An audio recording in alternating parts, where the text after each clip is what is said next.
Live. Everywhere. On netrootsradio.com.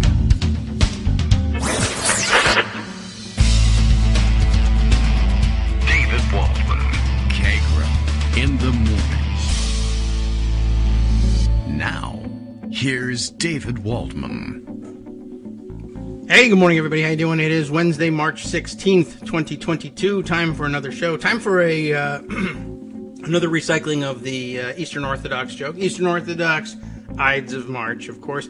I wanted to make sure we got that out of the way. I actually wanted to avoid that entirely, but hey, you know, I'm a creature of habit. Okay, ought to be interesting this morning, as there's some construction going on in the background here today. I'm building a basketball court indoors right here in the studio because, of course, the NCAA tournament is coming up and you have to fill out your brackets. And I don't know. I'm a method gambler. I think I'm inventing a thing here now. So I have to actually be on a basketball court in order to pick the winners of these games. And it's extremely important to me because you could win $20. So whatever it takes to, I don't know what's happening. The neighbor is building something. They're knocking their fence down. We'll see if we can figure out what they're putting up. And when we have a report for you, we'll tell you that interesting detail. So that's going on next door. Just one of the, pleasures of living in a townhouse. Your neighbor doesn't actually have to tell you that they're doing anything. And most people aren't. Well, I was going to say, it used to be back in my day, which was at least yesterday, and before. I think I'm outside of my day at this point. But back in my day, it would be an unusual thing if every one of your neighbors was podcasting from their home. And so I would never think to tell anybody that I was starting a construction project and that they ought to build soundproof studios in their homes if they really wanted that sort of silence. I guess we can work on that after the basketball court is done. Okay, well, we await this morning's, or maybe you were already awaiting Bill's tweet for the morning to get us started, because I certainly don't know what we're going to do. Greg has some say in all of this. So does Bill. Here's the tweet. The Kagro in the Morning radio show is live now. That's the tweet. I mean, there's more to it. It just begins that way. Today is Giant Panda Bear Day. Why not? It might as well be. But Kagrox will wait to celebrate tomorrow's Eastern Orthodox Giant Panda Bear Day. Instead, please respect his wishes. Please do that. I'm going to start working on growing an Eastern Orthodox patriarch beard. I think that would look great. And I don't know where they get those hats. I assume there's a store.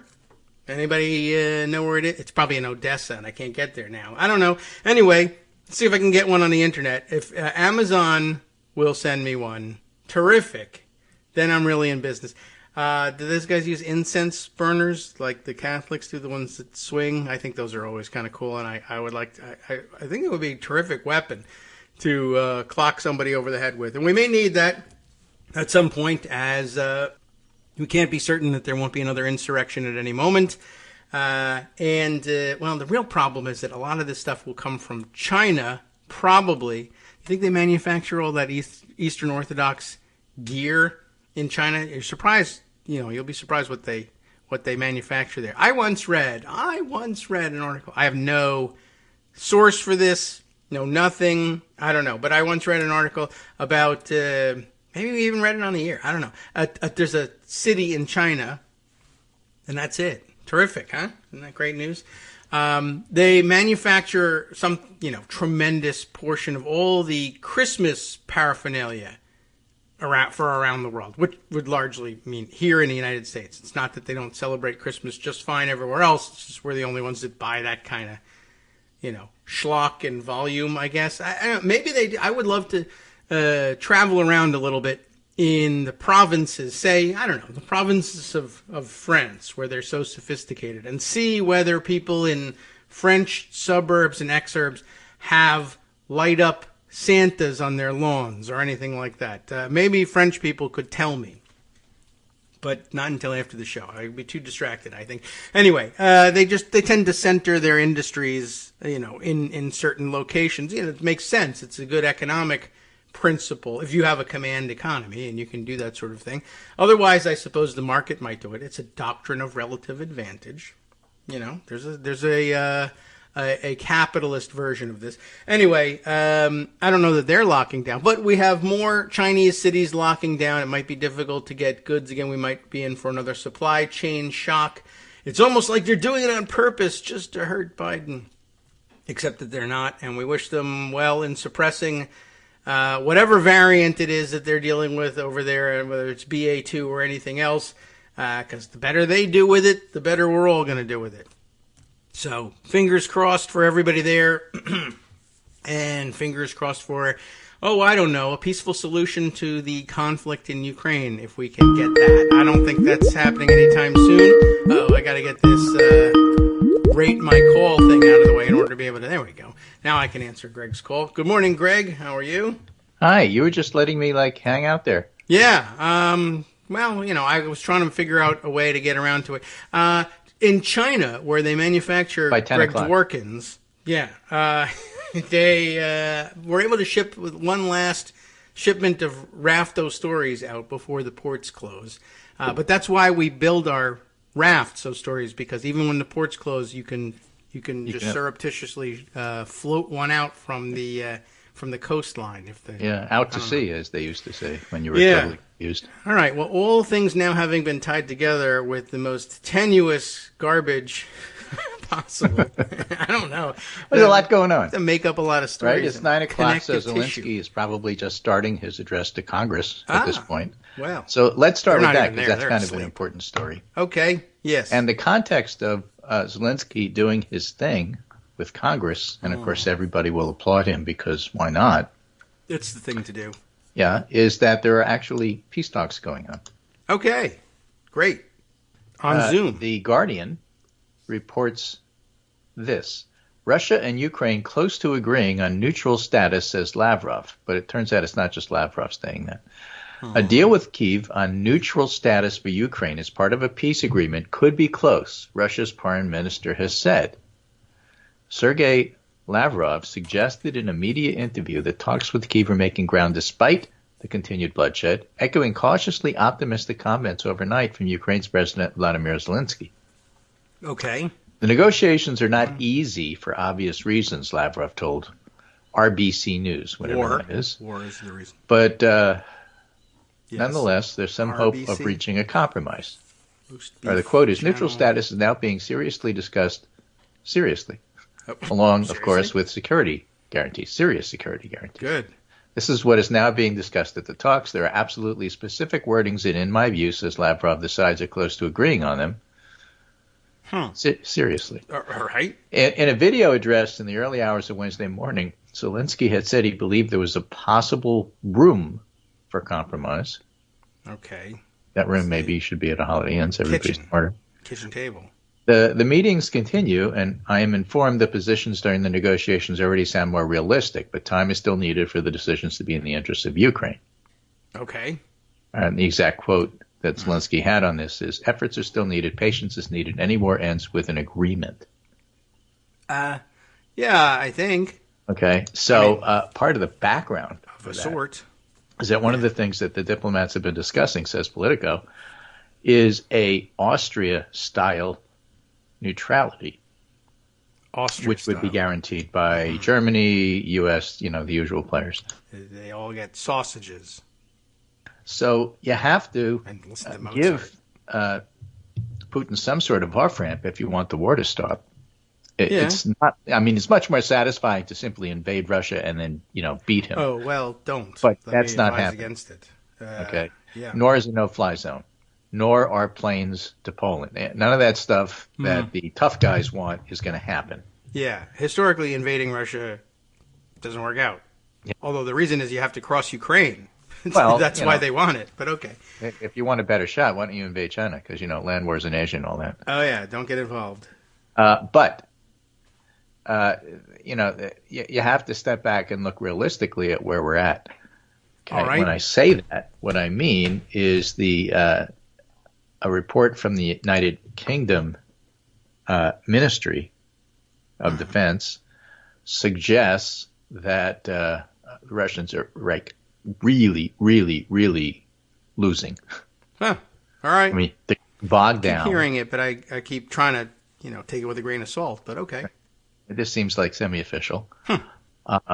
And what's happening is they're basically limited to staying on the road. The columns and tanks are very reluctant to go off-road because they get stuck and they get shot. So it limits their mobility. And they don't have air superiority, and that also limits their mobility. So because of all of that, they're bogged down. And when you're bogged down, all of a sudden negotiations become a little bit sweeter. Like if you're winning, why negotiate? Right. And if you're losing, negotiations are really important because we never really wanted this war. We just had to. Mm-hmm. And although Ukraine feels like it's winning, they're still in their territory. So negotiations might be good. Yeah, and they're also, getting clobbered in terms of the cities getting destroyed, which is not necessarily, if you're Ukraine, what you want.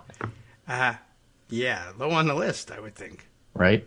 So the room for maneuver is there.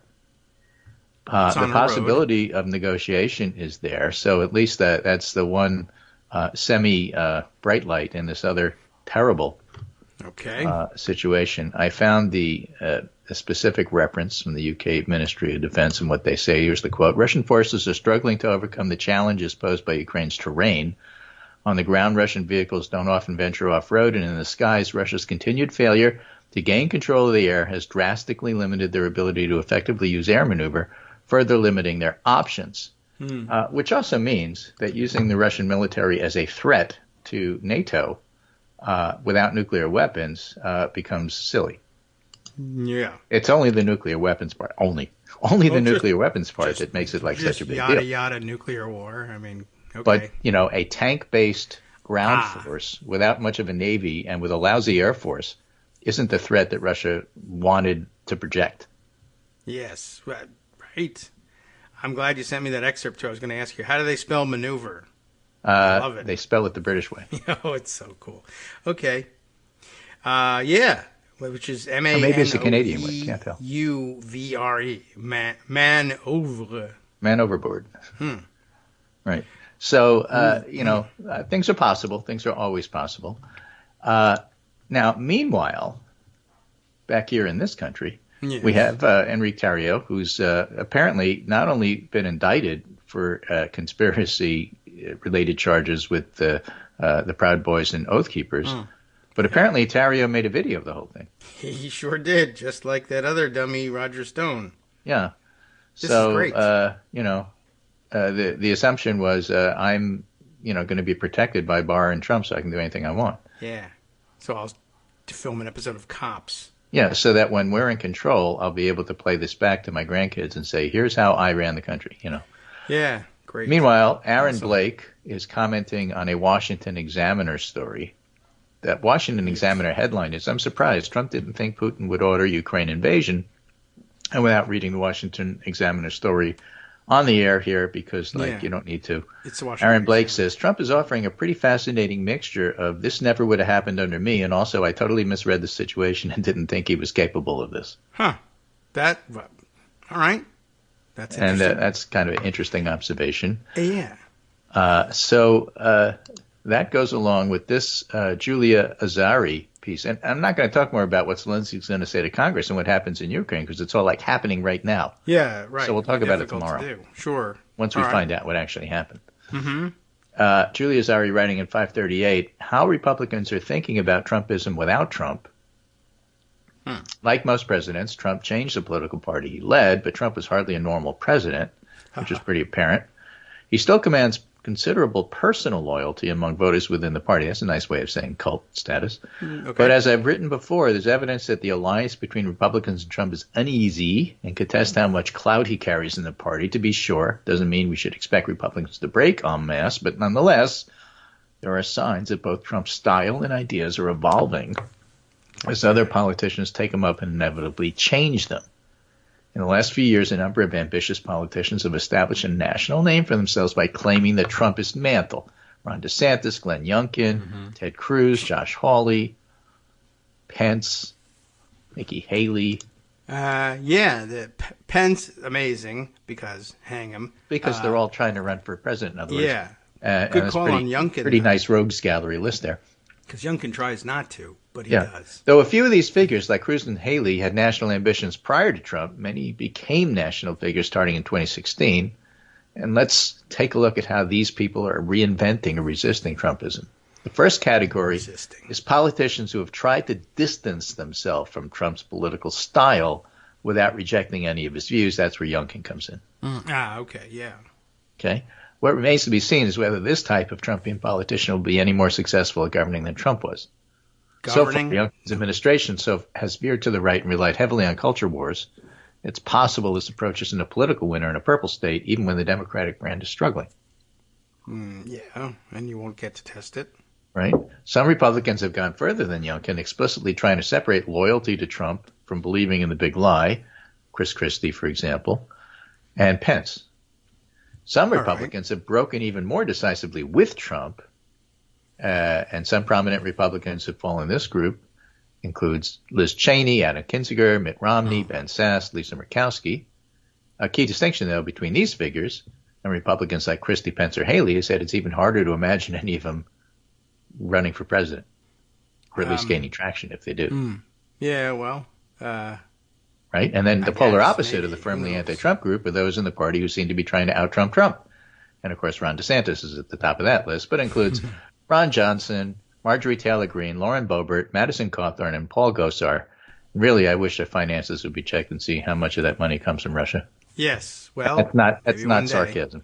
No, right. I mean, you should be checking that, and I imagine there are people working on it as we speak. Congratulations, by the way, to Lieutenant Corporal Lauren Boebert for making the list. Right? What a It dope. broadly refers to their attitudes toward COVID-19, the 2020 election, electoral democracy in general. That said, it's not clear how broad the appeal is. Greene faces several primary challenges already, though she's likely to keep her seat, and is unpopular nationally. And Johnson's popularity in his home state has declined since 2020. Ben Wickler, the chair of the Democratic Party in Wisconsin, has a lot to do with that. Good. Because he's competent. Well done. And he is up for re-election in November. At this point, there's a lot of uncertainty about what the post-Trump Republican coalition will look like.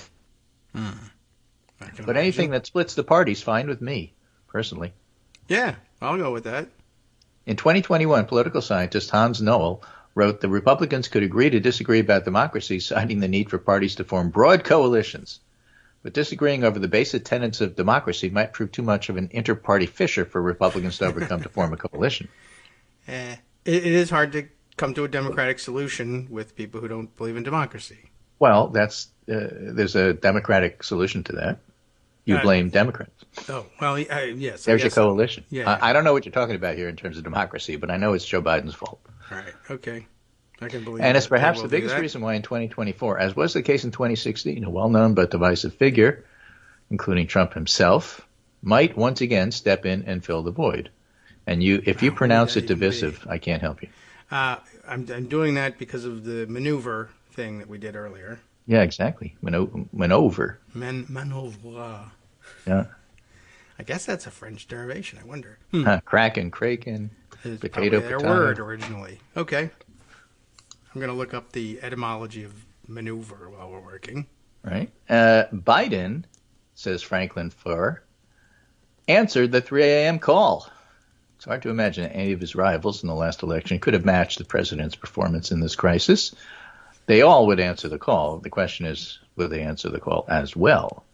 When Hillary Clinton sought to sow doubts about Barack Obama, her rival for the 2008 Democratic presidential nomination, boy, that seems like a lifetime ago, she ran an attack ad tarnishing him as dangerously inexperienced. It's 3 a.m. and your children are safe and asleep, but there's a phone in the White House and it's ringing. Who do you want answering the phone? Zelensky. That's who I want answering the phone. Well, yeah. As a Russian invasion of Ukraine, well, he did that, and they want Merkel to be on the other end. As the Russian invasion of Ukraine has unfolded, the narrator's question has rattled around my head, says Franklin. The invasion's a moral test because Putin has committed atrocities that demand the strongest possible response, and it's a strategic test because the strongest possible response could very plausibly escalate into a nuclear conflict. That's really the issue right there. Yes. Yeah, he deserves to be punished, but if you punish him, you're talking about nuclear war. You could be. That's bad.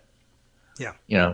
Ending life on Earth isn't worth, a trade for punishing Putin. We can't be sure, but if it works, you will not be around to verify it. Joe Biden hasn't received the full credit he deserves for his statecraft during the crisis because he's pursued a policy of self-effacement. Rather than touting his accomplishments in mobilizing a unified global response, he's portrayed the stringent sanctions as a triumph of an alliance. Smart. Something George H.W. Bush also did when he was going to war with Iraq. He has portrayed the stringent sanctions as the triumph of an alliance by carefully limiting his own public role and letting France's Macron and Germany's Scholz take turns as the lead faces of NATO. He slapped Putin with little opportunity to portray the conflict as a stand-up with the U.S., a narrative that the Russian leader would clearly prefer, and he's shown how to wield American leadership in the face of deep European ambivalence. It's actually true. You know, Europe has always been relatively ambivalent about the power of the United States, but there's no question that the U.S. is leading this behind the scenes. Particularly when you have a bunch of relatively new faces on the European scene, like Scholz. Yeah. His handling, I mean, I don't think that Biden is leading would be as easy a narrative if Merkel was still there. Right. That's true. His handling of the domestic politics of the crisis has been just as savvy. Although he could justifiably have portrayed Republicans as the party of Putin apologists, he refrained from dinging his political enemies during the State of the Union. He actively encouraged Republicans to feel as if they were his partners in a popular front. And that's working, in terms of getting people united around what to do with Zelensky, given the fact that Republicans were pro-Putin. And that's the context you have to put this in. You have to sometimes shelve the satisfaction of doing things like that in order to not have wars. I'll agree. Okay. I mean, surely really redolent of the bipartisan foreign policy that Biden nostalgically yearns to revive, but it's also an important tactic. By depoliticizing the issue, he's made it likely Congress will quickly fund aid. And as gas prices spike, it'll be rhetorically harder for Republicans to pin the blame on him because they've been fully supportive of sanctions. Wrong. Sorry about that part. No, they'll try. Yeah.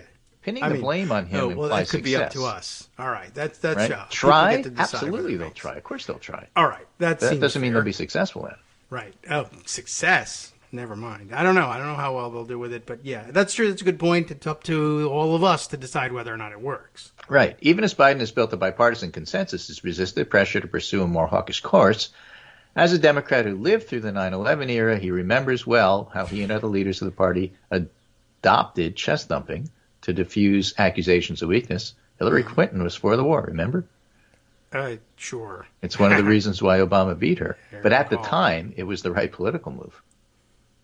I see what you mean. It wasn't the right political move like later.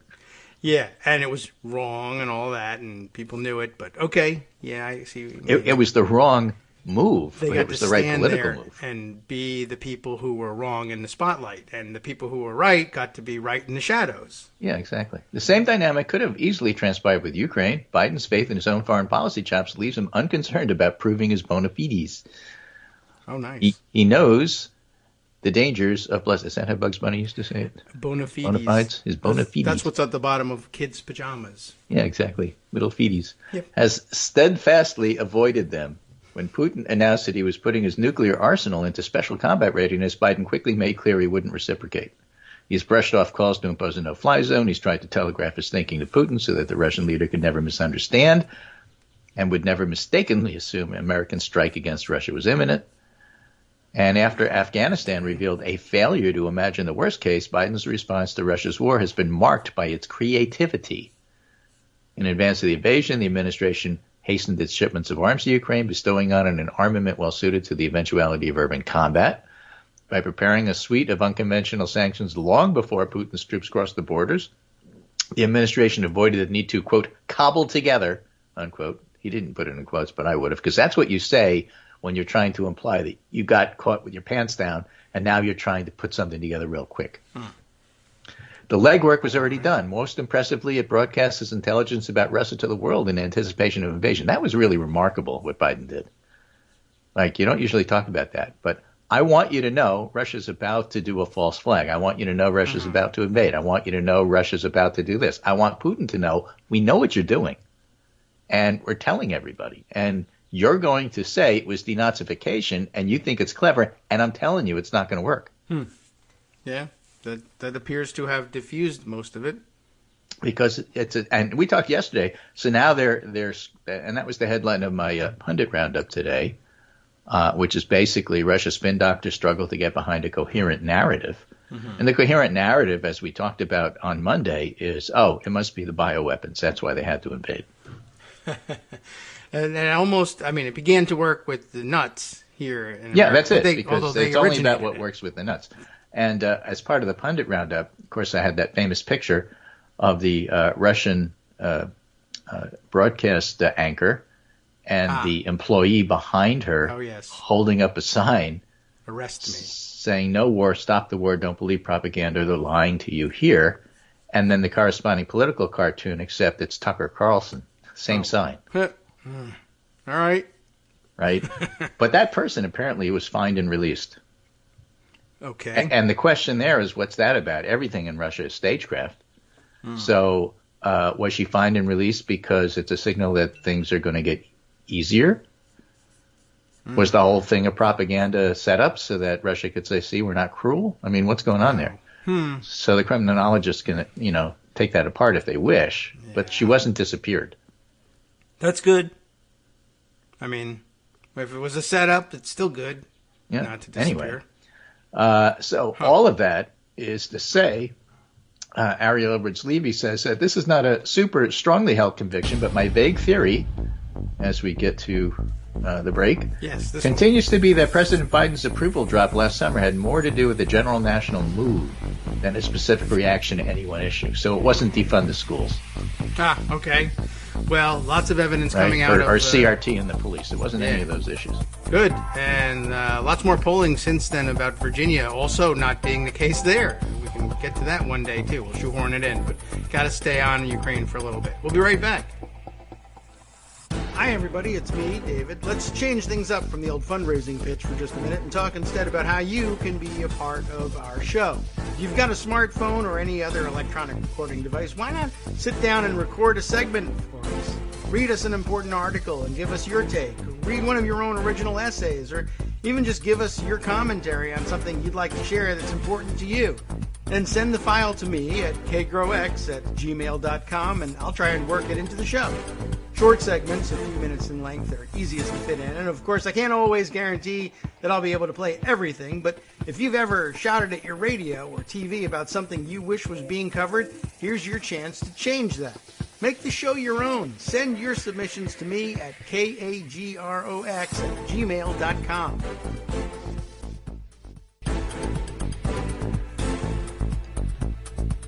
All right, welcome back now to the Kagro in the Morning Show here on Netroots Radio. We continue with our news gathering from around the world. So as it turns out, Zelensky's speaking as we speak. So it's fine if you're not listening to us live and you decide to watch Zelensky and then listen to us later. That's cool. But this is Matt Weiser tweeting in live, real time. Much attention will rightly be given to the moving video, but equally striking was Zelensky's message as he spoke in English and issued a plea directly to President Biden. I wish you to be the leader of the world. Being the leader of the world means being the leader of peace. And then Hillzoy writes, among the many, many things I find really impressive about Zelensky, it would be perfectly understandable if he expressed hatred for Russia or a desire for vengeance, but he never does. Yeah. Good. He always appeals to what's best in us and casts Russia as a country that must be stopped, but that's still his neighbor. If anybody had an excuse to give in to his worst impulse, it's Zelensky. He never does. I'm not sure I can express how much I respect that, he says. And it's a good point. Okay. Well done, Vladimir. Of course, it's also a tactical maneuver when you're in the middle of peace negotiations. Right. True. I mean, so good. You can read the room in 3 languages. Right. So that was really the bulk of what I had to talk about today in terms of what I picked out to pass along to you. I have a ton of stuff in the Pundit Roundup that I think was important as well. And they include things like the approach that the prosecutors are using to convict the January 6 U.S. Capitol rioters.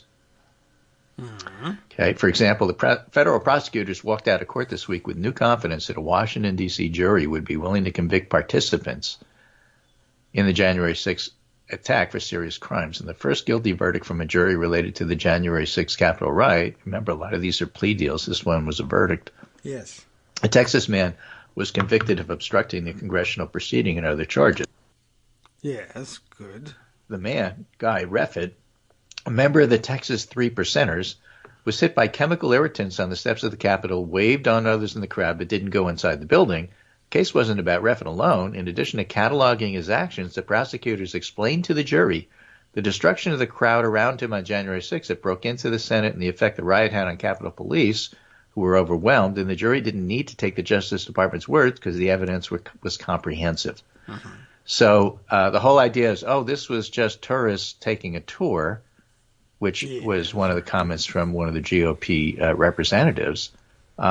Completely, this is overused, but not in this case. The concept that this was just tourism by over-exuberant tourists was completely destroyed by the prosecutors. Yes, and also the video that the people took of themselves saying it was a revolution. So that was part of the comprehensive evidence they talked about. Yeah.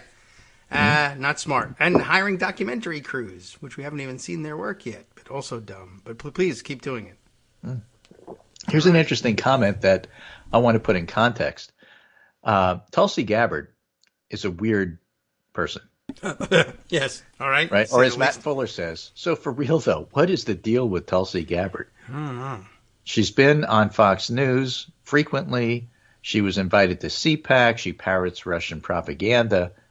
And the comment that caught my eye in regard to this is Mitt Romney, who tweeted, Tulsi Gabbard is parroting false Russian propaganda. Her treasonous lies may well cost lives. Now, I don't necessarily endorse his opinion of what's treasonous. Okay. But I took this as Romney taking shots at CPAC and Tucker Carlson. Yeah, maybe. She's a good proxy. And it's a good way for him to indirectly attack them without directly attacking them. She's not nominally, by which I mean she uses the name of a Democrat. Right, so I'm attacking a Democrat, but I'm really telling you that all the Republicans who are rallying around her are like treasonous. Yeah. All right. I mean, I think he has to make that play, even if he's frequently wrong. It's a three-bank shot, but that's what I think he's doing. Okay. Right. Well, what else is he doing? What else is he doing? Riding show horses. And then, we should, as you started the show, talk a little bit about COVID. Dan Diamond tweets, COVID is over, with an asterisk. Okay, sure. Over if you ignore the kids who still can't be vaccinated, the half-dozen lawmakers who have freshly tested positive, and a lot of that comes from a recent Democratic retreat where Kamala Harris's husband got it, Barack Obama has it, and other people too. The half-dozen lawmakers who have freshly tested positive, the many people with long symptoms, and the nearly 10,000 Americans who died with it last week. Yes, remember So there's them. that. Remember them. Yeah. And while that's happening, John Byrne Murdoch, who covers this for Financial Times and has some wonderful graphs that go along with this, and I will send that along to you as I've been neglecting to send the other stuff, although it's all in the Pundit Roundup. Okay. Here that's This is a look at Hong Kong, which is having issues right now, as you pointed out. Yep. And that's important in a couple of contexts, because the Chinese economy is going to get hit by this. China's also debating whether or not to support Russia at a time that they have to lock down. Yeah, that's a good this is all factor. part and parcel of the same thing. Huh. But John Byrne Murdoch writes, I'm not sure people appreciate quite how bad the COVID situation is in Hong Kong, nor what might be around the corner. First, an astonishing chart. After keeping COVID at bay for 2 years, Omicron has hit Hong Kong and New Zealand, but the outcomes couldn't be more different. Okay. The case fatality in New Zealand is 0.1, and the case fatality in Hong Kong is 4.7. That's a lot. Yeah. Part of that is the suggestion that maybe the Chinese vaccine doesn't work that well. I guess. Sinovac. What are they using in New Zealand? AstraZeneca? I don't know. Probably. Okay. I have to check that. After accounting for lag AstraZeneca. between infection and I don't know how death, to say 1 it. in 20 cases in Hong Kong currently ends in death. To put that in context, Hong Kong's case fatality rate is currently higher than England's pre-vaccine peak, 2 years into the pandemic. And it doesn't just look grim when compared to Asia-Pacific peers. In March 2020, we saw awful pictures from northern Italy. Last winter, UK and Portugal saw huge mortality spikes. And last summer, it was Namibia. Namibia. Was it? But Hong Kong has now set a new global record for daily deaths. Wow. Well, congratulations yeah, or something, you I made guess. it. I don't know. Look at that line. It's like straight up. Yeah, that's okay. Well, they're in real trouble. I mean, And if you're looking at the cumulative view of that, it looks like a hockey stick. oh yes, right. Well, It's not good. Yeah, that's bad news. I mean, I guess you had to figure eventually China was going to have an outbreak like that, and I don't know what it is exactly. Well, here's part of the problem. Islands. It's not just the vaccines or who's vaccinated. When Omicron hit, quote, more than 2/3 of people aged 80 plus in Hong Kong were still unvaccinated. How did that compared happen? to a couple of percent in New Zealand and Singapore, a year after the vaccines became available. I mean, I assume That's the Chinese astounding. government had something to do with that. Plus, of course, their vaccine wasn't working. But even if you were vaccinated, I don't know if it worked very well. Right. But I wonder if they made some decision about distributing vaccine in Hong Kong that was political. But I don't know. Well, you might think the over 80s are only a small share of the population, so surely this can't have an enormous impact on overall fatality, but that would be to miss the fact that all else being equal, older people are far, far higher at risk of death from COVID than younger. Yes. So the vax rates by age are better understood like this. A hell of a lot of red unvaxxed people, and in zero COVID countries, there's no prior infections, completely immunonaive. Then they get hit by Omicron, the so-called mild that's what I thought might be happening in variant, right? in and New so, Zealand. And then they die. And it just, again, we haven't done a fantastic job, but we've done a pretty good job of vaccinating the elderly, which is to say me, over 65. Yeah. And we may need a fourth shot. Fine. I'll roll up a sleeve and get a fourth shot. But these damn vaccines work. And if you don't think so, look at Hong Kong. Yeah, where their vaccine, 1, wasn't distributed, and 2, didn't work when it was. And see what happens. And compare it to New Zealand. Right. All right. Well, good job, New Zealand. I'd like to know what you're using. But, yeah, in all likelihood, I think that... so zero British COVID policy, has its limits, even in places like New Zealand and Hong Kong. There's only so much you can do. It's a good metaphor for climate-driven migration, by the way, in the future. But we'll get to that. Right. So one thing I would hope people take away here, said John Murdoch, yes, is the really important concept of differentiating between Omicron's intrinsic mildness, it's not that mild, and immunity-driven mildness, which is pretty significant.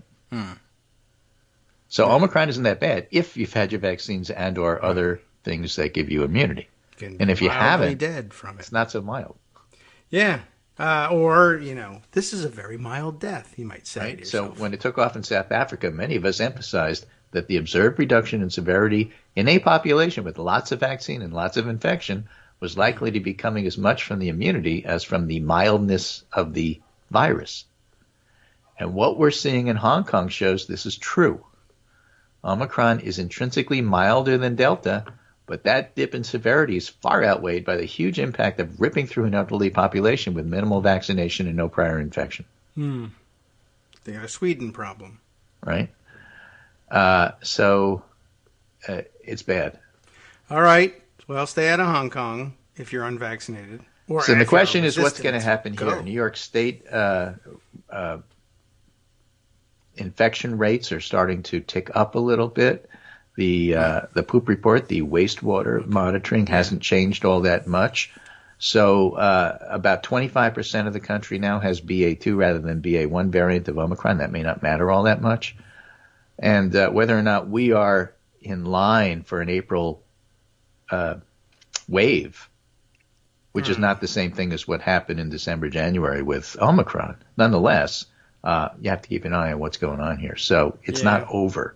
Dan Diamond's quite right. Yeah, we now have, 2 years of data on, does it surge a little in the spring, no matter what the variant is. And now, I guess you should come to expect it, although the waves haven't been gigantic, and that's good news. So it could change with the variant that you're dealing with, but there's something about that spring weather, which you might remember in the first year is exactly when Trump said it was going to disappear. actually. I guess, does flu do that too? Does flu make some sort of a comeback in April, or is that just the No, it never goes away. See, it's not the flu. I mean, you can get flu in the summer, but typically, it starts somewhere between September and March, and then has its run, and then you're done for the year. Okay. And again, nobody totally understands exactly why that is. No one has ever interviewed the flu to ask. That's the reason. Get on it, journalists. Yeah. Okay. Well, you know what? I did see a wastewater article the other day that I put aside for you here from Bloomberg that appears to indicate a small new bump in the numbers, but now it's paywalled because I read it once. All right. Well, anyway, I'll grab it and see if I can send it to you, and you can see if it matches up with what we've been. Well, yeah. Hearing. I mean, that would make total sense. But again, the other thing is that we're getting to the point where the people most at risk are enough months out from when their booster was that immunity is starting to wane a little bit. And they're playing in the sewers, which I strongly recommend against. But all right, well, that's a possibility. So that leads us back to we mentioned before, possibility of another booster, which leads to another round of people saying, well, if you have to get another booster, doesn't it mean that it never works? It means that the boosters worked. Yeah, they don't last forever is what it means. I guess so. Isn't that interesting the way they say, well, that just means the vaccine doesn't work? Well, I don't know. Every time they give people the boosters, the numbers go down. So maybe they do and when it wears off, they just don't work for as long as you wished. So the COVID-19 wastewater monitoring by region still isn't showing a lot of change. You can find specific areas around the country that have a little bit of a bump, but all right. tiny changes that could be variations. So unclear. All right. Well, if you have to play down in the sewer water, wastewater or gray water, as they call it, is unclear because it's rarely clarified. Ew.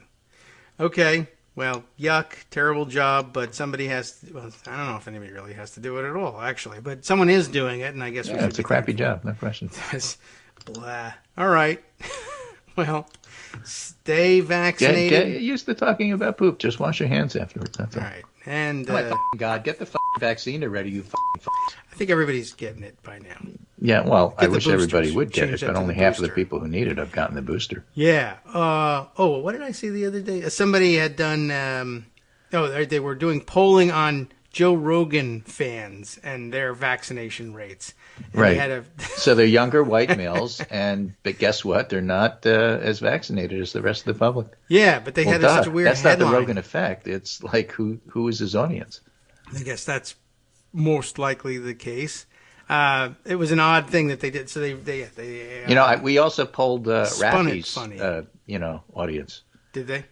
And a lot of them are under 5, and hey, they're not vaccinated. Clearly, right? Yeah, hardly among the Muppet Show fans. They should have checked that. Yeah, they had this weird headline for it. Like, it was a pretty significant difference in terms of when they asked if you are a big Joe Rogan fan, and then are you vaccinated? It was about 55% vaccinated and 75% non-Rogan fans. I don't know how you define that, were vaccinated.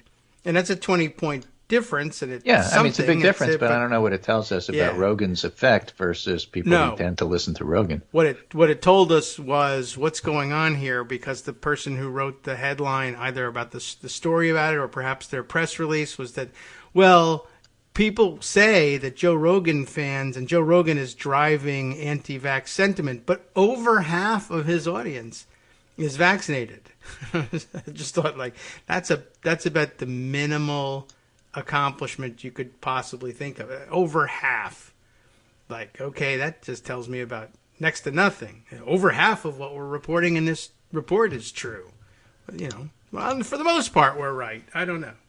But that was, like, not a great accomplishment, over half, and it didn't really tell me very much about it. And I don't know. It was kind of odd. Weird spin. Not a big story. Doesn't deserve to be. Never will become one. But I don't know. I think talking about wastewater got me thinking about Joe Rogan. So. It happens. Yeah. Anyway, that's the summary for today. So Zelensky's finished. He showed a very moving video, starting with Ukraine life when it was good, lots of flowers and kids, and ending with, death and destruction. Invoked, Pearl Harbor and 9/11 sentiments. Whether he mentioned it or not, I don't know, but that's what it felt like. And then made a plea to help defend Ukraine. And, of course, Biden will announce more aid to Ukraine, but no-fly zone won't be part of it, which makes total sense given the fact that the death and destruction being rained on the cities is coming from missiles and things that don't necessarily stop. Artillery don't necessarily stop when you open the skies or close the skies, as however you want to describe it. I mean, they do fly through the sky, but yeah.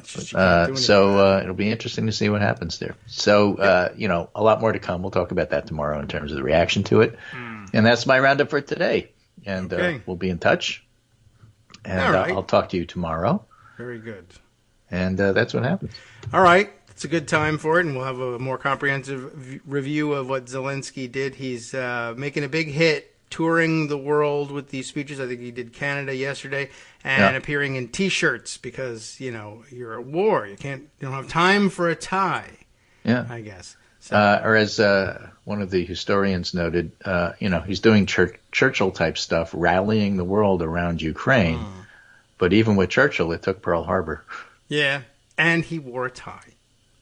And he didn't have a video link. But if he did, he still would have worn a tie. And he spelled maneuver, really strangely. Oh, yes, he did. And it is a French word. So blame the French for it. Which reminds me that Emmanuel Macron has apparently, I saw in the papers, somebody is saying he's adopting the Zelensky style, coming to work in a hoodie and dressing casually. I don't know if that has anything to do with him trying to have some of that shine rub off on him, or he's like, I've been wearing the monkey suit for how long? This guy is enormously popular in casual clothing. So Casual Wednesday for France from now on. Right. So, okay. Well done. Excellent. Thanks, Greg. We'll take it on from here. Let's see. After we've done the wastewater thing, really, what else is there to talk about? I don't know. But there are many things which I had put aside in Twitter and elsewhere. I should just double check to see what's happening here. And going, oh, look at this. The Mighty OCD had a suggestion while Greg was here. I should have brought it up. Go to Little Odessa to get me a hat for my Eastern Orthodox costume. Is that in Connecticut, Little Odessa? Or, I don't know. Okay, well, we'll look it up, see what's going on there. And, you've sent me a video as well, and I don't know, can I make out what it is without playing it? Volodymyr Zelensky performs, okay, balls out for Hava Nagila. Okay, I don't know what this is going on, but apparently, is this part of his Dancing with the Stars thing, or is this a spoof? I can't tell. Hard to tell while you're doing a live radio show. So, jumping over to other subjects, but thank you for sending that one to me. Gosh, there's been a lot. We need to catch up on a Republican kook running around making trouble. And her name is Jennifer Carnahan. And apparently the widow of Congressman, was it Jim Hagedorn? Is that how he says it? Unfortunately, I missed this guy's entire life. Apparently, he's dead, and I missed the death. I don't know who the hell he is. I missed the whole term of service, and I guess he died recently. We'll have to catch up on that. But believe it or not, there's a raft of stories just on her. And by the way, Greg says Little Odessa in Brighton Beach, Brooklyn, which I totally, that I understand. I don't know if I've ever heard them call it necessarily Little Odessa, but Brighton Beach, just kind of always been that sort of Russian, or what do they call it? Russophone, I guess. Russian-speaking, big Russian-speaking area. And, well, you got better access to it than I do, but it's not close to the house. That's true. All right. Well, we'll check in on what sort of availabilities they have in the shops for those things. Let me jump back a couple days on this new Republican kook. I think the first I saw reported on her was through Oliver Willis, who sent me the link to, I think this is his thing, right? The American Independent, which is, I guess, nominally his effort at tabloid news for Democrats, which is a fascinating theory that he's had for a long time, and I think he's entirely right that if we would indulge ourselves occasionally, if there was a network of tabloid news the way there is with New York Daily News / Fox News / OAN, just the sensationalism of these stories to push back, then, the culture wars might go a different way. Anyway, this is a piece from that experiment, the American Independent, but not written by him, by Emily Singer. Instead, Minnesota GOP chair was forced to resign last year. Now she's running for Congress, but wait until you hear, one, who she is. Well, you probably already figured out. It's Jennifer Carnahan, was the Minnesota Republican chair for some time. But the exciting part is finding out why she was forced to resign last year. But I bet you would get it in a couple of guesses, fewer than Wordle even, if I told you she's Republican and that's it. Okay. And then you were able to guess why did she resign? And probably in your first, what does Wordle give you, 6 guesses? I think inside of your first 6 guesses you would say, is it being too close to an accused sex trafficker? Yes, you did it. First try. Good job. Jennifer Carnahan was forced out of her job as chair of the Minnesota Republican Party over ties to an alleged sex trafficker. And really, if you're anywhere near an alleged sex trafficker and there are ties involved, you may be in danger, girl, or boy for that matter, depending on, what there's a market for at the moment. Former Minnesota Republican Party chair Jennifer Carnahan announced on Monday that she's running for Congress to succeed her late husband, despite having been booted from her job atop her state's GOP over her ties to an alleged child sex trafficker just a few months ago, because nothing ever sticks to Republicans. And also, most of the country, even in Minnesota, probably, who's the Republican Party chair in Minnesota? I don't know. Right. So go for it. As you know, these sorts of things put you in the lead in Iowa straw polls. Although you can't win without actually being the child sex trafficker. That'll really boost your numbers. It's official, she says. I'm running to honor my husband's wish that I run for and win his seat. Carnahan, the widow of the late Representative Jim Hagedorn, I don't know how he says, Hagedorn, tweeted, Jim fought so hard to put Minnesota first. I promise you I will continue his fight. That might have been his wish. That's entirely true. Although I bet one of his earlier wishes was, please stay away from that alleged child sex trafficker for so many reasons. But then at some point he probably reconciled with his impending death, I guess. Like he knew it was coming. So it must have been from illness, and said, well, that's something I can't change. But thankfully, Republican voters are the type of people who will either forget about it or actually forgive it somehow, as long as you own the libs.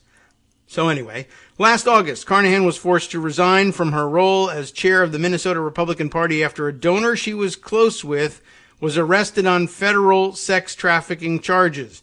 Carnahan was a co-host of a podcast with Anton Lazaro. In case you were wondering, A, who's the alleged child sex trafficker? I guess it's Anton Lazaro.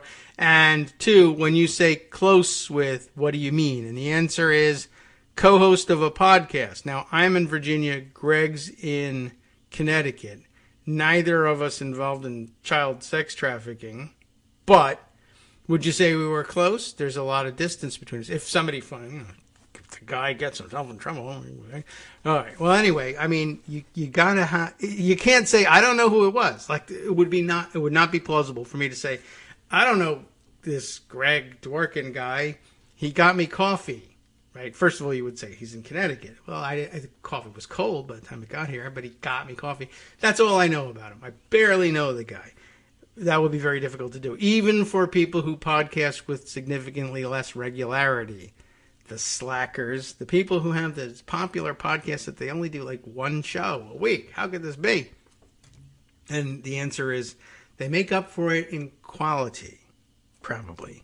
Oh, well, that's not hard to do in terms of beating me on it. Carnahan was co-host of a podcast, though, with Anton Lazaro, who was arrested in August and charged with recruiting minors to, quote, engage in commercial sex acts. That would be trafficking, according to a news release from the Justice Department. It's weird wording, but I guess that's the technical definition of sex trafficking, commercial sex acts. But if it wasn't such a sad situation, I would say, oh, there's some material in there, but we'll leave it. Carnahan denied knowing of Lazaro's alleged child sex trafficking because they didn't have video going during their podcast, probably, but resigned under pressure, saying that it was in the best interest of her party. Those who pushed for Carnahan's ouster called her relationship with Lazaro troubling, and it is. Other Republicans in the state accused Carnahan of having toxic conflicts of interest.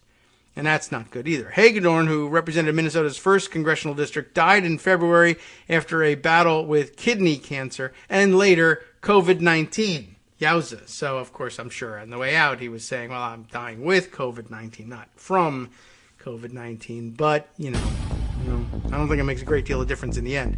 The 1st district, which runs along Minnesota's southern border with Iowa, close the southern border, leans Republican, and it's unclear whether Carnahan's candidacy would put the seat in play for Democrats if she won the GOP nomination. Republican members of the House from Minnesota had supported Carnahan's dismissal, and I guess they ask around about this. There's a little bit more to this story, but there's even more weirdness. Carnahan doesn't go away even after this story. I'll tell you more after this.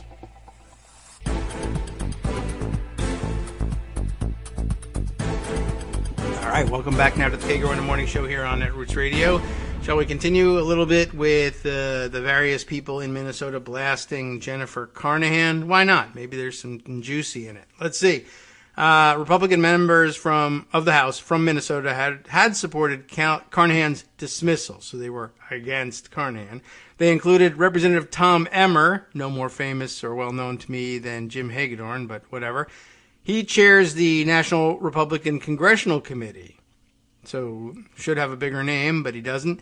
It's unclear whether he'd support her if she won the nomination for the race. Jennifer Carnahan's resignation is the first step in moving the Republican Party of Minnesota forward, Emmer tweeted back in August, so he can bury it. However, if we are to restore integrity and live by the conservative values we stand for, which you don't, there is more work to be done. I urge the executive board to continue on with full investigations into any alleged impropriety. Emmer's office did not immediately respond to a request for comment from the American Independent Foundation. Representative Michelle Fischbach also supported Carnahan's resignation. I don't know anybody from Minnesota. The allegations and revelations of this past week have been heartbreaking. As a mother and grandmother, my sympathy and support are with the victims. Chairwoman Carnahan's resignation allows the Republican Party of Minnesota to move forward, Fischbach tweeted in August. That was clearly the line. The resignation allows us to move forward. And then what happens? August to September, October, November, December, January, February, March. That's, I stopped counting. Is that 8 months? Yeah. And 8 months later, we move forward. Jennifer Carnahan for Congress. She moved forward. I don't know if the party did. Carnahan joins a crowded GOP primary field, so she's not a lock or anything, that includes a number of current and former state representatives. And probably none of them did podcasts with this guy. Maybe they did podcasts with other child sex traffickers. I don't know. If he's a big donor, maybe they have his money in their bank accounts. We'll find out. Anyway, so that was the start of this round of news for Jennifer Carnahan. But there was something else, too. And I probably knew offhand what it was, but now I've forgotten. And I got to go to my pocket parking place here to find it. Yeah, here we go. Right. So what kind of person is this Jennifer Carnahan anyway? All right, we know she was married to, what's his name? Langadorn. Hagedorn. Ooh, how was his name? So what was she like in that capacity? Well, I don't know, but maybe this guy does. I have a tweet here from Michael Broadkorb, Brodkorb, Broadkorb, who is, I think, Minnesotan, and he says, unbelievable, yet believable, story from Patrick Condon, from the Minnesota Star Tribune, or is it the Minneapolis Star Tribune? But it's in Minnesota, so I guess it works. The Minnesota Democratic Party, which is the Democratic Farmer Labor Party, not Democrat. They're not Republicans, after all. Democrat Farmer Labor, you know how they have that interesting name left over historically out in Minnesota. So the Minnesota DFL released emails showing that Minnesota Republican Chair Jennifer Carnahan, in her, I guess, capacity, if it is a capacity, as Jim Hagedorn's wife, apparently requested a private guided tour of the Grand Canyon, which would be nice, but there's more. You can read the full story at the Star Tribune, but I guess the key part is excerpted here. What is their headline for this? Minnesota's GOP power couple ride political waves is the story from October of 2020. And, so it's a lengthier story, but I guess it's not really all that long, actually, now that I look at it. Maybe we can read that, and then we'll get the exciting stuff. It was excerpted. It was an opportunity to save time by going straight to the excerpts. But now I'm intrigued by this person, and even this story doesn't end our Jennifer Carnahan segment. So, the most powerful married couple in Minnesota Republican politics are having quite the election cycle. Again, this from last October. U.S. Representative Jim Hagedorn and his spouse of nearly 2 years, 2 whole years, Minnesota Republican Party Chairwoman Jennifer Carnahan, both have much at stake this November. Hagedorn, a one-term congressman, that's why I didn't know him, from southern Minnesota, is in a tough fight for re-election even as he's treated for kidney cancer, which proved even tougher than the election, I guess. And Carnahan is the public face of the state GOP's efforts to regain political ground, most notably in President Donald Trump's high-profile push to flip the state in his favor, as Hagedorn faces a well-funded rematch with Democrat Dan Feehan. He's had to respond to revelations about the use of taxpayer-funded mail by his congressional office that's been criticized by his political rivals and government ethics experts. Hagedorn even found himself subject to an unusually public pushback by his former congressional chief of staff, whom Hagedorn had publicly blamed for the mail snafu. What was it? In an update to constituents on September 15th, Hagedorn said he's responded well to Mayo Clinic treatment for kidney cancer. I guess didn't do much long-term good, but okay. And that his disease has not progressed. Carnahan, who was a political newcomer when she pulled off an upset win for GOP chair back in 2017, is also in a tumultuous stretch. This thing is partially blocked by a pop-up ad that doesn't appear to have any exit click button or anything, and it's partially blocking the text. That's really weird. Anyway, last week, the party's executive director unexpectedly quit with no official word from the party as to why. I wonder if they had anything to do with this other person. Now a new pop-up ad that blocks almost the entirety of this paragraph. How do you deal with this? Do I have to click on the ad to make it go away? Will that work? Oh my God. Minnesota Star Tribune, help me out here. This is crazy. I guess I have to skip it. This is nuts. I've never seen anything quite like it. I guess I could wait until you can't scroll. Nothing. Well, I don't know. I'll skip down here. Okay. Now the other ad is coming. I better read quick. Okay. So what happened, right? No word from the party as to why the previous guy quit. And Trump's visit to Minnesota just days before he revealed his COVID-19 diagnosis has forced multiple party big names, though not Carnahan, into self-quarantine. I don't know whether she didn't need it or she just ignored it. The DFL, which has criticized Carnahan for not wearing a mask at party events, has kept up the drumbeat. And by the way, this is from August of 2020, right? Yeah, not 21. So even in August or October of 2020, she wasn't wearing masks. What a charmer she is. DFL, which has criticized her for not wearing a mask at party events, has kept up the drumbeat. Last week, the party disclosed a string of emails obtained by a FOIA request. Here's the juicy part. That showed a staffer in Hagedorn's D.C. office emailing a National Park Service official on short notice, and wait till you see how short. Last December 19th, 2019, to request free entrance, because why not, and private guided tours for Carnahan at several parks in Arizona, which is not where they live, but this was on their vacation or something. And here's a quote from the email. Mrs. Carnahan would love to have a private guided tour of the Grand Canyon. And then parenthetically, preferably within the next hour. The next hour. It's like she's at the gates. And it's $35 to get in. It's outrageous. Also, I want a private guided tour. My husband's a congressman, a one-term congressman, first-term congressman, who's, by the way, got issues, battling kidney cancer, whatever. I'll make waves here. I'll make problems for him by calling his office and say, give me a staffer to try to call the National Park Service.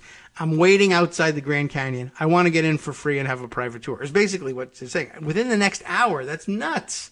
I mean, it's pushy and crazy to say she's coming next week. Can you do it? But I've seen it done. But within the next hour. Drop what you're doing. I mean, wow. It goes on. Mrs. Carnahan would love to have a private guided tour of the Grand Canyon, preferably within the next hour.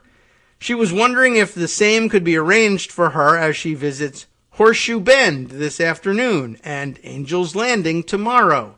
Likewise, she hopes to get the entry fee waived as she is a member's spouse. The email from Hagedorn's office reads. That, I don't have any specific memory or knowledge of anybody ever saying, waive the national park entrance fee. It's not exorbitant if you are, maybe like a dual income couple. One of you is getting $170,000 for serving in Congress. I don't know if the other one's got a paid position with the state Republican Party, but $35. I think they could probably have mustered that. But wow. And also, it's money that goes to the Treasury and all that stuff. It's like basically asking to be, can I cheat on my taxes? And it's just rotten. And then of course, give me some of your employees to give me a private guided tour. Now. Amazing. Well, they might have gone ahead and done it anyway. After a park official emailed Carnahan to say it may be too late. It might be too late if she's right here right now. Carnahan was polite in response. Thanks, understood either way, she wrote. Okay, well, at least there's that. But she asked. That's the disgusting part. Carnahan's DFL counterpart, Ken Martin, said it's an example of Hagedorn unethically using government resources for his personal benefit. Now he's using this government position to get free things for his wife. Hagedorn's campaign derided the emails as personal attacks. They were attacks on you by your wife. But okay. They responded that members of Congress and their spouses are encouraged to inform the National Park Service whenever they visit Park Service facilities. Jennifer is an avid hiker who sought whatever assistance was available and purchased her own park passes, but tried not to. Whatever. That's the spin.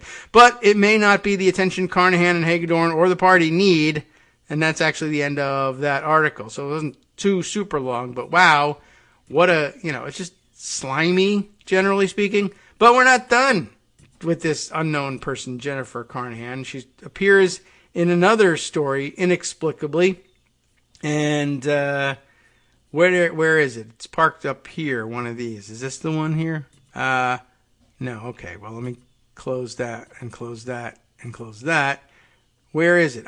More from Michael Broadcorb, who, like I said, is right there in Minnesota, and it says, and it's just a tweet here.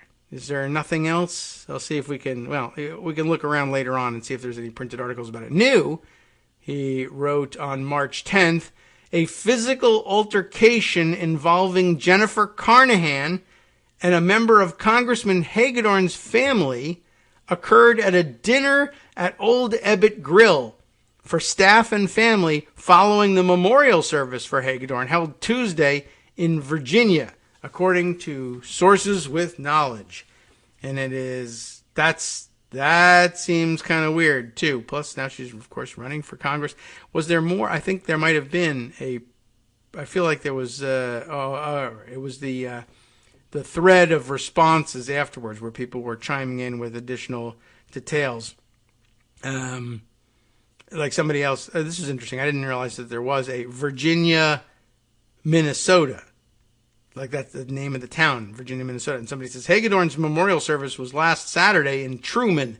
Virginia is on the other side of the state and definitely not where Hagedorn was from or the district he represented. But somebody else says, no. It's I guess easy mistake to make if you know that there is a Virginia, Minnesota. No, Virginia the state, not Virginia, Minnesota. So they had a memorial service here in Virginia. Maybe he lived in an apartment in Virginia while he was serving in Congress, or that's where they reserved space for the thing or whatever, because the staff will, of course, live here. But very weird to say the least. So I don't know. I guess we got to now keep an eye on Jennifer Carnahan, who might, I can't tell whether this puts her out of contention in the primary or puts her at the top of the list. It's all very Trumpy. A physical altercation with staff and, or rather, a member of her husband's family. So that should be pretty tumultuous and interesting. All right, well, anyway, I mean, that's a small fraction of what's going on out there. I just thought interesting that we would get 3 stories like that in the space of a couple of days. But I guess all the stuff is coming out now. All right, let's see. Other things I wanted to share with you on a smaller scale. I grabbed this tweet yesterday from Faz Shakir, who I thought made a good point, playing off of something from AOC in response to the annoying stuff from Joe Manchin yesterday, particularly the baffling and dumb-sounding complaint about having to wait in line for batteries for electric cars. I thought that was a remarkable thing. Of course, AOC responding to that, and Faz with an additional good point on it. AOC is saying, truly bizarre how in Washington it's totally allowed and acceptable to accept hundreds of thousands of dollars in fossil fuel money, plus own millions in fossil fuel investments, while brazenly killing clean energy policy. And, that's the big complaint about Manchin. But what's not acceptable is raising that fact and questioning the connection.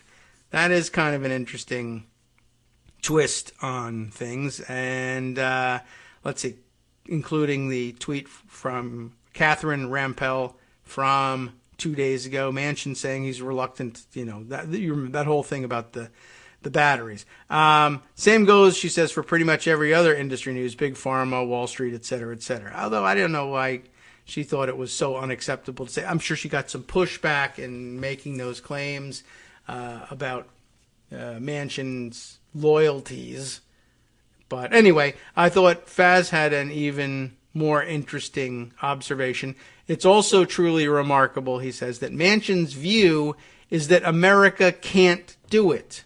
Remember that the comment we're talking about is, I'm reluctant to go down the path of electric vehicles. I remember standing in line for gas, and I don't want to have to be standing in line and waiting for batteries if we're dependent on foreign supply chain, mostly from China. Faz points out that means Manchin's view is America can't do it. We would need manufacturing and infrastructure for electric vehicles.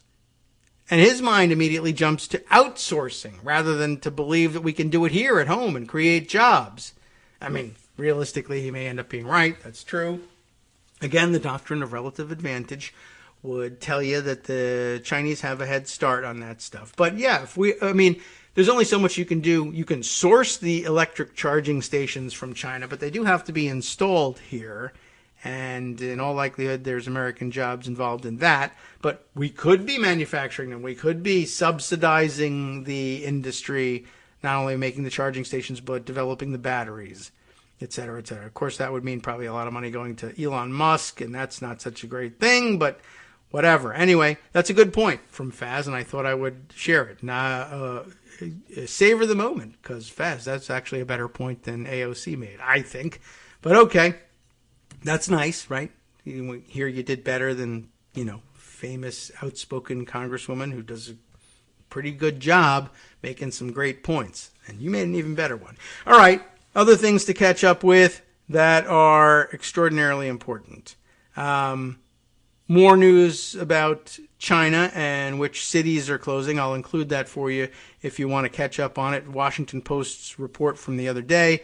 As China's COVID outbreak expands, whole cities and provinces are sealed off and key industries closed. So those of you with supply chain issues already or who are in logistics or operations will want to check in with your suppliers. I tried to give you as much warning of the fact that it was happening as possible. But yeah, do they name the cities and provinces? Although, who am I kidding? I'm going to have to pronounce them if that's the case.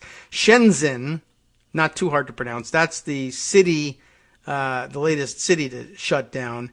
And a big technology center there, apparently. Apple suppliers like Foxconn suspended operations there, as did circuit board makers Sunflex and Unimicron, I guess, also a supplier to Apple and Intel. So everybody buy all the computers or something. And man, all right, in the lockdown provincial capital of Changchun, I hope the pronunciation is something close. Toyota also halted operations at its plant on Monday.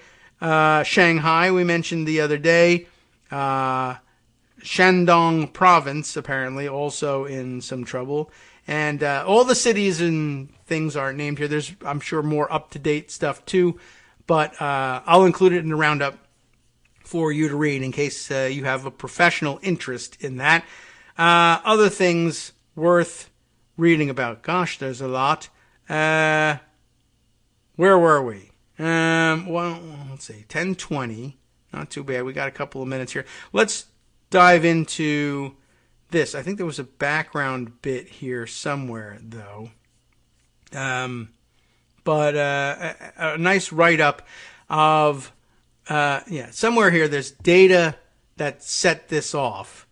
Somebody following up on, all good work done by Charles Gaba and others, sort of illustrating the red-blue divide and the differences in terms of outcomes in states governed by Republicans, particularly reactionary Republicans trying to occupy the Trump lane with COVID, and those living in states with Democratic governors. And the differences are stark enough that apparently, there's a statistically significant difference in life expectancy if you live in one of these states governed by Republicans.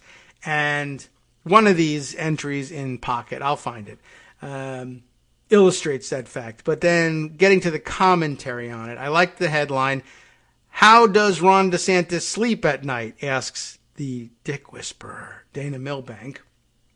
Still bitter about that and probably never going to change. But anyway, occasionally writes a good piece, or at least a good headline accompanies his piece. We'll see what there is here. But I always ask that question. Of course, I ask it a little more stridently, and my own answer is to think, well, how does Ron DeSantis sleep at night? And the answer is because no one will put a noose around his neck. That's why. And, the real question is, well, how is Ron DeSantis not taking a dirt nap right now, having been torn to pieces by angry constituents in Florida whom he's killing? And the answer is he's killing them. They can't kill him first because he's killing them first. I'm not kidding, and neither is Dana Milbank. The article starts, "Republicans are killing us." No, really. Until now, we've known that COVID-19 death rates were higher among the unvaccinated and also higher in counties that went for Donald Trump, whose supporters were more likely to resist vaccinations, masks, and other pandemic precautions, even doing so now. Now that the Omicron wave is over, which it isn't, a couple of new analyses of state-by-state data both point to an inescapable conclusion. Living in states run by a Republican governor is dangerous to your health. Using data from the Centers for Disease Control and Prevention, consultant Doug Haddix, Haddix, reported Sunday, and that's probably what I've got stuck in pocket somewhere, but now we can read it here, that since July 1st, when the life-saving vaccine was widely available, the 14 states with the highest death rates were all run by Republican governors. This included Florida at about 153 deaths per 100,000 residents. This is only from since July 1st. Okay. Ohio at 142 deaths per 100,000. Arizona, 138. Georgia, 134. Contrast that with the deep blue District of Columbia, where they have only 27 deaths per 100,000. And California, the last red governor of California, said 58 deaths per 100,000. And the last Republican governor, or the one that we're thinking of anyway, who said California, also says, go and get the vaccine already, you effing Fs. Anyway, for verification, I checked with healthcare analyst Charles Gaba. Yeah, there he is. Okay, and thank you. All right, points for you there, Dana Milbank. We'll forgive the disc whisperer thing, maybe, now that you're just calling it out. A lot of people take his data and don't acknowledge it, so that's why I'm excited. Anyway, Charles, let's see. His data on COVID-19 and voting patterns has been widely cited, usually widely stolen. He ran the numbers for me using data mostly from Johns Hopkins and found similar results. The 16 states with the highest coronavirus death rates since July 1st were all run by Republicans. The worst, West Virginia, about 204 deaths per 100,000, followed closely by Oklahoma, which hasn't gotten a lot of attention, Tennessee, Wyoming, and the aforementioned Florida. But it's all pretty evident to me. I've watched it. In West Virginia, it was interesting. They went from first to worst in terms of the outcomes. Remember when they were celebrated in the earliest days of the vaccine's availability as being among the first across the finish line in terms of vaccinating the vast majority of their elderly population. And yet, we find ourselves here now. The states with the lowest death rates, by contrast, all run by Democrats, or in the case of Vermont, Maryland, and Massachusetts, by, this is fudging a little bit, moderate Republican governors who had heavily Democratic legislatures and embraced vaccines and masks. A little bit of a fudge factor there, I guess, but explained nicely. The best jurisdictions were D.C., Vermont, Hawaii, and California.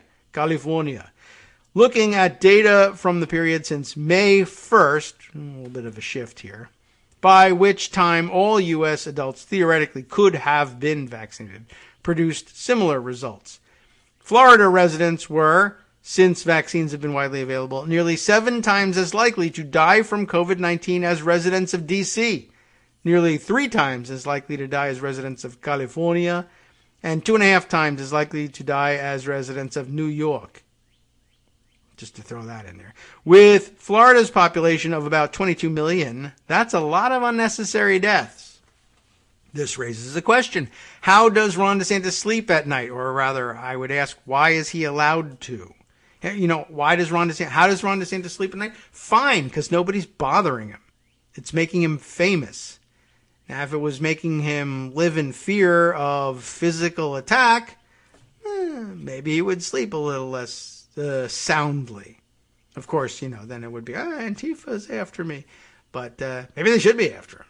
Florida's Republican governor has been among the most outspoken in raising fears of the coronavirus vaccine, most recently suggesting, falsely, that it could harm women's fertility, suing to stop vaccine mandates, promoting ineffective cures, blocking rules requiring face masks, scolding mask-wearing kids for COVID theater, and touting misleading statistics. Yes, all this and more. It's likely no coincidence that Florida under DeSantis has had by far the highest COVID-19 death rate among the most populous states and is in the top 5 of all states.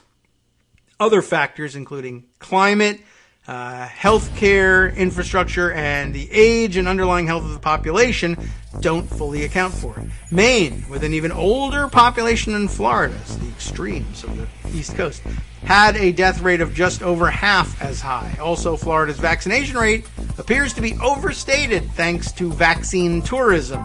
In addition to the state's rankings, GEBA's latest county-level data confirms earlier patterns, and we'll get into what some of those are after this break. Hi, it's me, David Waldman, the same guy who was just talking to you a second ago. Our Patreon subscription drive is still going strong, with over 175 monthly donors who help keep us on the air. If we've helped keep you going during the pandemic, why not return the favor and help us keep going so we can all be together for the next disaster? Patreon.com, Patreon.com, makes it easy to make secure, recurring monthly contributions to support our show. Patreon.com/KagroX gets you straight to our donation page. Maybe you'd like to thank us for keeping you sane during the Trump era. Maybe you're looking forward to in-depth explanations of what's going on in the Biden administration. Whatever it is that keeps you listening, we need your help to keep bringing it to you. And hey, if you happen to prefer using PayPal or even the Square Cash app, we're up and running with those options too. Thanks again, everyone, for all your support. We literally could not do this without you.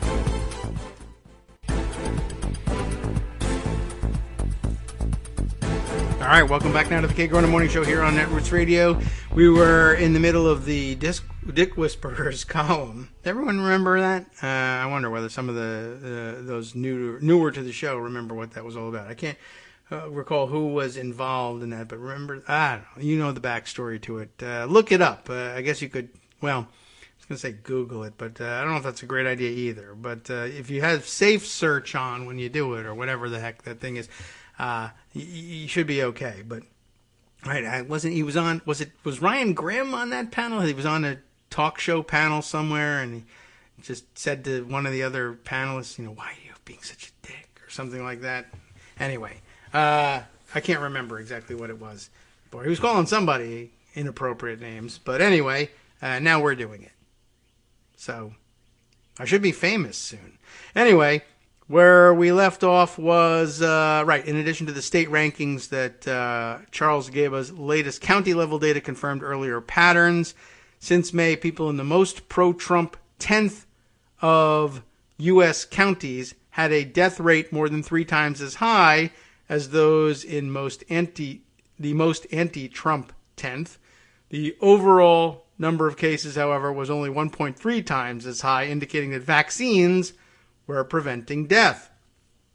Every week, it seems, brings fresh confirmations of the basic truths about the pandemic that have long been obvious to all except those consuming the disinformation of the Trumpy right. Vaccines work. Masks work. Conspiracy theories don't. Last week, a new CDC study confirmed that, shocker, masks prevent illness.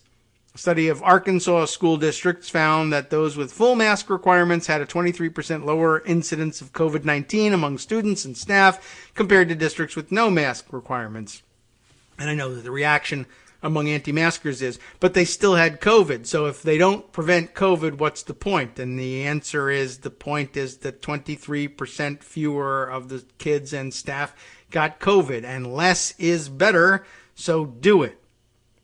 Those with partial mask requirements were in between, where you would expect, and those that switched from no mask to masks had reduced illness.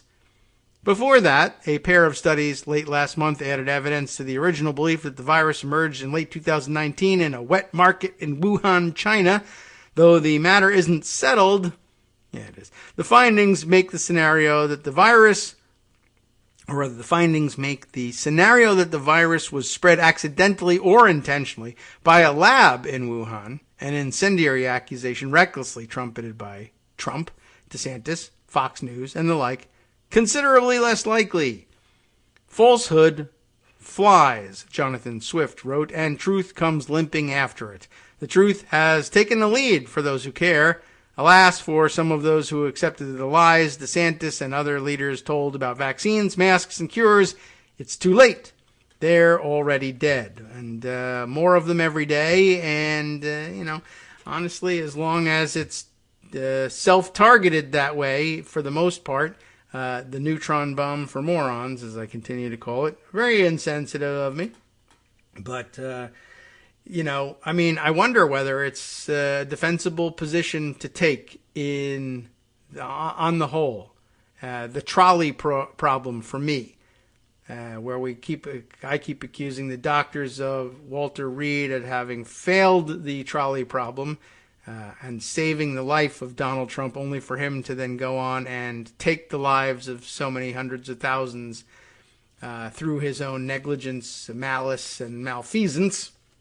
But here, our turn, right? I think that, I don't know, I take a particular, I guess you could call it joy in seeing from sorryantivaxxer.com or whatever those in the Darwin Awards and others, when virulent anti-vaxxers, anti-maskers, etc. Succumb to the virus. It's just too bad it didn't happen earlier before they poisoned the minds of other people who succumbed to the virus, or take the lives of others who die incidentally to the idiocy of the people who believe these stupid conspiracy theories and stories, and just take out the innocent with them. And the more of them who get seriously ill and either convert and survive, that's fine with me, or just die and get out of the way and stop doing this to people, the better, although they leave behind their Facebook legacies. Although a lot of times the families delete their Facebook pages in shame and horror, which I guess is helpful because it won't be left around for other people to read it. All right, so we'll give credit where it's due there to Dana Milbank for expressing the problem well, even if I have to take it a little bit further, just to add that extra kick. I feel more strongly about it than he does. Anyway, let's see. Other things to take a look at here. Oh, right. That's the gutted story we were reading yesterday. Sometimes I think that would be well served to continue reading that one on the air, but perhaps on a different day. Let's see. Other interesting issues. Oh, yeah. You know what? I wanted to share this one. This is sort of nothing to do with nothing, but good background. We hear a lot about the Russian and sometimes Ukrainian oligarchs these days. What's the deal with an oligarch? Anyway, how do you become an oligarch? I wondered, right? And we have this vague notion of, well, the oligarchs tend to be those who moved very quickly. Like, it makes it sound like it was entrepreneurial and great and, good for the capitalist system, when they were the first movers, the innovators and entrepreneurs who, following the fall of the Soviet Union, moved to take control, wrest away control of state-run industries, privatize them as part of the, there was a government program of decommunization, I guess, and privatizing all these things. And, they were lucrative markets, and in a capitalist free market private property setting, there's money that can be extracted from these industries. And, the whole dream of communism, of course, wasn't that there wasn't a lot of money involved in these things, but that if they didn't allow people to accumulate all the capital and keep it from everybody else, but rather distributed it more evenly, that things would be better. But it didn't work out. But we don't really often talk about what does it mean to say, well, he took over the aluminum industry, or the, this gas plant that they had, or whatever. And, I'm sure there's writing there about it, but it's now long in the past, so it's not in the news articles that we read, except at random. Here, a tweet from our Twitter friend, NYC Southpaw, gives us a chance to look in on this. The BBC's investigative unit, Panorama, accuses Roman Abramovich, one of the oligarchs living in Londongrad, and I think he's the one that owns the, I don't know which one was it, Chelsea, the football club there, and was being forced to sell it. But anyway, looking into him. BBC's investigative unit looking into Roman Abramovich and accusing him of profiting handsomely from the kidnapping of a Chinese corporate functionary at a Moscow airport. What?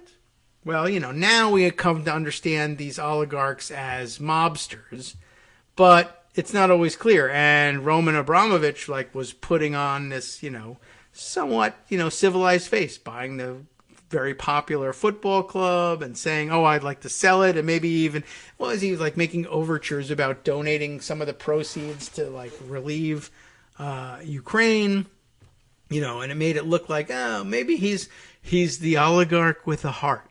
And I don't think that that's true. Full story linked here. What is the story headline in that one? Roman Abramovich, new evidence highlights corrupt deals. Yeah, but corruption. How bad is the corruption? Well, story's not overly long, but here we'll get to the meat of it here. A screenshotted excerpt. Mr. Abramovich remained in the Kremlin inner circle when Vladimir Putin came to power in 2000. Now I kind of do want to read the whole thing. What the hell? Let's just jump over there. I'm a fan for reading all the context. Roman Abramovich, new evidence highlights corrupt deals. This is just a day or so old from the BBC. A BBC investigation has uncovered new evidence about the corrupt deals that made Roman Abramovich's fortune. There he is, the Chelsea, right? Owner made billions after buying an oil company from the Russian government. Okay, how did that happen? Well, he was smart. He got out there first. He put together capital. How do you raise that kind of capital coming out of a communist era? Well, I don't know. But at any rate, there's more to that sentence. Made billions after buying an oil company from the Russian government in a rigged auction in 1995. Yeah, but rigging, that's a thing that we businessmen do that all the time. It's not so bad. But Mr. Abramovich paid around $250 million. That's it. For Sibneft. I guess that's an oil company. Before selling it back to the Russian government, by the way, for $13 billion in 2005. Quite an investment. His lawyers say there is no basis for alleging he has amassed very substantial wealth through criminality. That's what they're paid to say. The Russian billionaire was sanctioned by the UK government last week because of his links to Russian President Vladimir Putin. Mr. Abramovich's assets, close but no cigar there, have been frozen and he has been disqualified as a director of Chelsea Football Club. That's the important part for the Brits there. The Russian billionaire has already admitted in a UK court that he made corrupt payments to help get the Sibneft deal off the ground. He was being sued in London by his former business associate, Boris Berezovsky, in 2012. Mr. Abramovich won the case. Hooray. But he described in court how the original Sibneft auction was rigged in his favor and how he gave Mr. Berezovsky $10 million to pay off a Kremlin official. That's bad, but wait. BBC Panorama has obtained a document that is thought to have been smuggled out of Russia. The information was given to the program by a confidential source who says it was secretly copied from files held on Mr. Abramovich by Russian law enforcement agencies to keep people in line, right? Make sure you remain one of the allied oligarchs and don't become an enemy. The BBC cannot verify that, but checks with other sources in Russia have backed up many of the details in the 5-page document. The document says that the Russian government was cheated out of $2.7 billion in the Sibneft deal, a claim supported by a 1997 Russian parliamentary investigation. The document also says that the Russian authorities wanted to charge Mr. Abramovich with fraud. It says the Department of Economic Crimes investigators came to the conclusion that if Abramovich could be brought to trial, he would have faced accusations of fraud by an organized criminal group. Okay, we know that much, right? Panorama tracked down Russia's former chief prosecutor who investigated the deal in the 1990s. And even when we say it's organized crime, we think, Goodfellas, love that movie. Godfather, love that movie. And, it's not like they were hiding the brutality. We just loved it because it was cinematic brutality. And the guys who got it deserved it, kind of. I don't know. And you don't think about the reality of these things. Yuri Skuratov did not know about the secret document, but he independently confirmed many of the details about the Sibneft sale. Mr. Skuratov told the program, basically, it was a fraudulent scheme where those who took part in the privatization formed one criminal group that allowed Abramovich and Berezovsky to trick the government and not pay the money that this company was really worth. The document also suggests Mr. Abramovich was protected by former Russian President Boris Yeltsin. For whatever reason, maybe he had dreams of setting himself up as the Putin in this. But at any rate, he didn't live that long. It says law enforcement files on Mr. Abramovich were moved to the Kremlin and that an investigation by Mr. Skuratov was stopped by the president. In other words, all the stuff that we heard Hunter Biden sort of being accused of and stopping, and Joe Biden stopping investigations inside Ukraine, right? That stuff does happen in Russia and Russia adjacent countries, former Soviet republics, etc. They just couldn't actually make the story work for Hunter Biden for some reason. Maybe because he didn't actually do that stuff or was just playing at a small enough level that it didn't matter next to what was happening at the oligarchs level. Well, anyway, the document says that Skuratov was preparing a criminal case for the confiscation of Sibneft on the basis of the investigation of its privatization. The investigation was stopped by President Yeltsin. Skuratov was dismissed from his office. Mr. Skuratov was sacked after the release of a sex tape in 1999, so he wasn't a great guy either, I guess.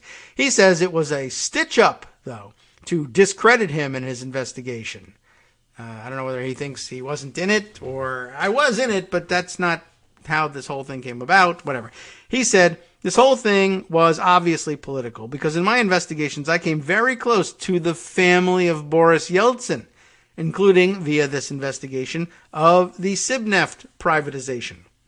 Mr. Abramovich remained in the Kremlin inner circle when Vladimir Putin came to power in 2000. So, again, but he rigged it. So, that's interesting. What did he say? He paid $250 million for it. Where he gets $250 million, I have no idea.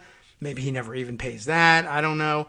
But he has to first come up with $10 million for somebody else to agree to rig the deal.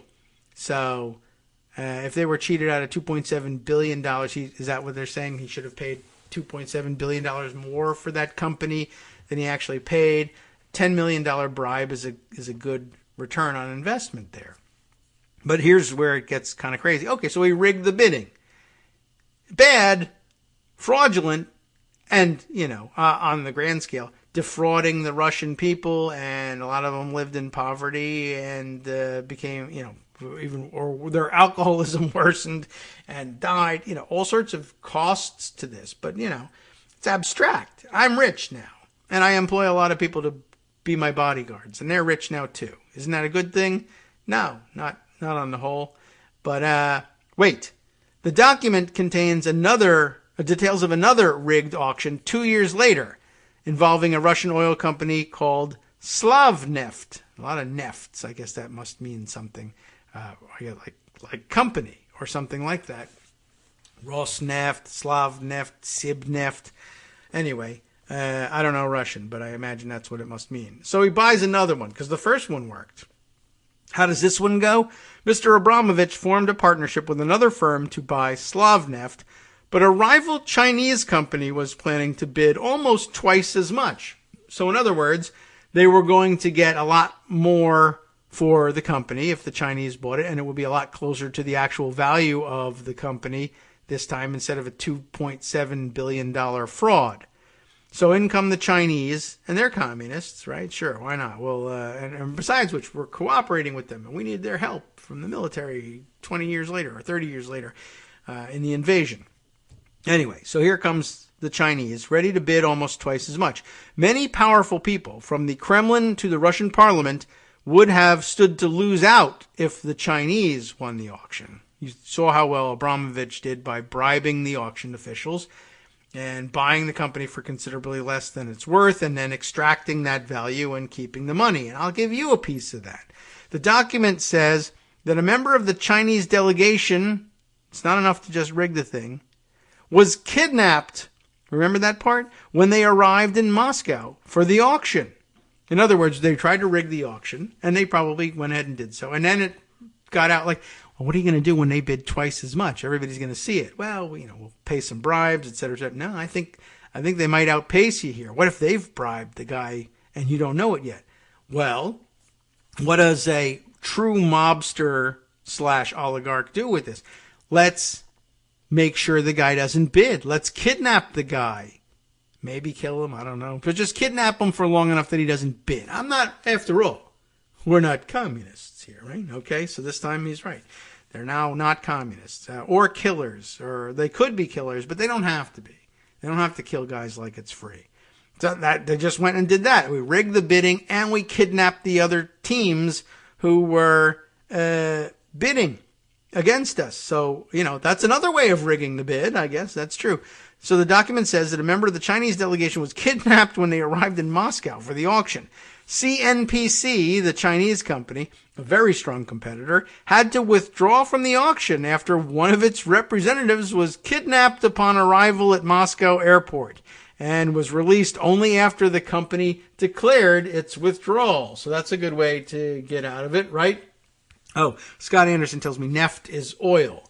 So, good. All right, that makes some sense out of it. I thought Rosneft was the name of the metals company, but that's Rusal, right? And I guess the al for aluminum. All right, neft is oil. Thank you. So all the nefts will, that makes some sense. So they just kidnapped the guy, and then, like the other guys could have bid. So, well, I'll do the bidding on your behalf. The other guy, where's the guy who came with the checkbook? He was kidnapped, but I'll do the bidding.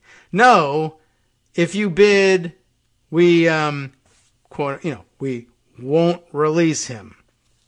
Whatever that means. All right. Or we also won't release you, or you won't make it out of Moscow airport, or something like that. That detail is left out, I guess. Can't prove all of that. But the kidnapping story is backed up by independent sources who did not know about the document. Vladimir Milov was Russia's deputy energy minister in the run-up to the Slavneft sale. He didn't comment on the kidnapping story, but he said senior political figures had already decided that Mr. Abramovich's partnership would win the auction. I said, look, the Chinese want to come in and they want to pay a much bigger price. They say, it doesn't matter. Shut up. None of your business. It's already decided. Slavneft goes to Abramovich. The price is agreed. The Chinese will be dragged out somehow. There is no suggestion that Mr. Abramovich knew anything about the kidnapping plot or played any part in it.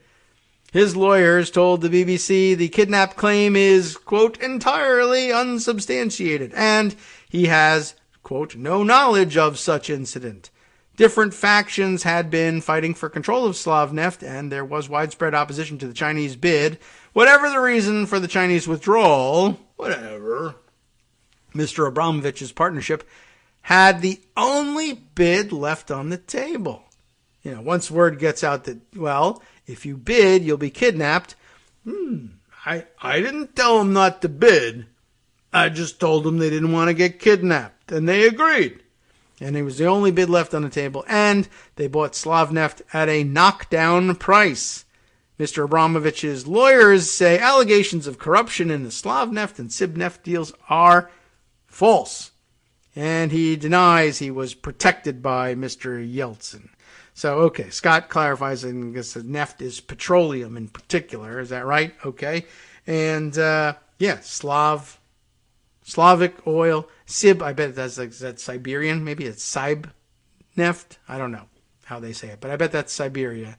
And even so, they may still say Sibneft. Anyway, so if you're ever wondering, how do you become an oligarch? The answer is you buy privatized assets from the government. If your question is, how do you buy those newly privatized assets? The answer is you raise millions of dollars and buy it in the free market. And if your question is, where does a person who was just living as a communist functionary get $250 million? The answer is, shut up. None of your business. I'll break your effing legs and drown you in the Volga, like, right? Is that it? Anyway, right. Or, I'll sink your body in a Ukrainian bog under a tank or something. Oh, that's a good point. Now I understand how you get to do. Well, but still, where did they get the $250 million from? Who says they get the $250 million? That's what I bid. Yes, and in America or other places where this stuff, works in a certain way, you then have to come up with the $250 million or else they don't give you the thing. But if everything's rigged, then do you? Did you pay at all? I don't know. Maybe the whole thing was worth $2.7 billion and they paid zero. They bid $250 million, but they paid nothing. Trump/Russians and paperwork. Who can tell? Maybe they didn't pay at all. And that's the answer. Where did you get the $250 million? I didn't. I just said I would give it to them. And then, well, what happened when you didn't give it to them? I told them I would murder them. That's what happened. I mean, did I say that? Or, well, what if somebody else shows up and they actually have the money? Then you kidnap them. That's what. So just in case you were wondering whether maybe it's possible that one or the other of these oligarchs are actually kind of cuddly, I doubt it. Some of them are, big donors. Some of them are like big Jewish donors. Oh, well, how bad could they be? They're funding synagogues all over the place. We could use a new big donation, right? No, don't take it, because, there's just no way to become an oligarch like that. We always have that suspicion here. How do you become a billionaire, even in America? It's semi-legit, but, you usually don't have to murder people, but there's usually some funny business going on somewhere. Somebody's suing you for antitrust, right? Well, that'd be the government, but somebody's suing you for other things too. That's just kind of the way it is. Well, how do you become a billionaire from out of nowhere in a country that was communist yesterday? And the answer is you got to fake some stuff up and be willing to, kidnap people and break legs, I guess. So that's just the basics of it. Glad I shared that story with you, aren't you? All right. There are many others just as interesting, and some of them will wait for tomorrow. But I'll throw this one in here just because it's always interesting, and I think it's a relatively short tweet thread from Hannah Jones, 1619 Project, and she makes this interesting observation, just something you should be aware of. A few weeks ago, parents, activists, and educators in a red state where Republicans hold a legislative supermajority successfully beat back an anti-history, that is to say anti-CRT, law, and yet I saw no national coverage of it at all. This says something important about the media. There was coverage, but it wasn't national. It's from the Indy Star. Indiana Senate kills CRT-inspired legislation that created outrage among educators and black Hoosiers. Just the group you don't want to anger about these things. She goes on to say, considering how many states have passed or are considering these laws, and how much coverage media was giving activists pushing these laws, this law failing in a very red state seems like a big deal and reflective of how coalitions in communities are organizing and fighting back. A little screen grab from the article here, which I would read in its entirety if we had the time, but perhaps you'll read it. The bill, which would have limited what teachers could say in the classroom about race, sex, and religion, all the same stuff everywhere, had been staunchly opposed by educators, school leaders, civil rights groups, black community organizations, and leaders in the faith community. But still, it's Indiana, right?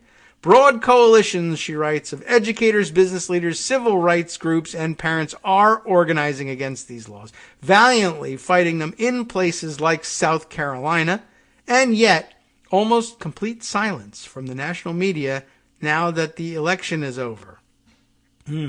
Also, she says, shout out to the Indy Star reporter Arika Haran, I hope I'm pronouncing that close to right, for her blunt and straightforward writing about these anti-history, or so-called CRT, laws, something that has been sorely lacking in national coverage, that instead too often relies on euphemism. The screen grab from this one, I'm a little late on the music, but I got to read this to you.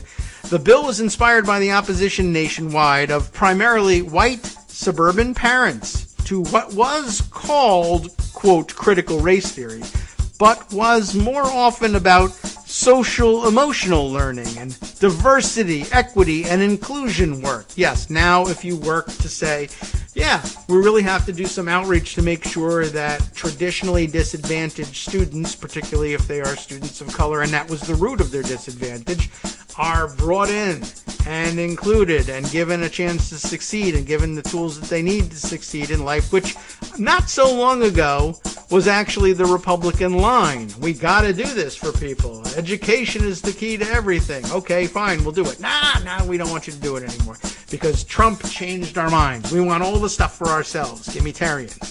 But well done, well pointed out here in the article, and well illustrated by Hannah Jones here. She goes on to conclude the thread. It's happening in other places, too. Here is a tweet from Jeffrey Sachs, who says, last week, anti-CRT candidates got annihilated in New Hampshire school board races. New Hampshire! Something similar happened this week in Vermont. I'm not so naive as to think this necessarily heralds the break in the fever, but is it worth noting? Absolutely. And somebody says, if you're covering this beat, be on the next plane to New Hampshire. You have been listening to Kagro in the Morning with David Waldman. So it is possible, it can happen, and you can fight back and win. That's something that she says all the time. Communities have power. They just have to exercise it. You know who has power to exercise power next? Justice Putnam, as he exercises the West Coast Cookbook and Speakeasy. Coming up next, right here, where we exercise power. Netroots Radio.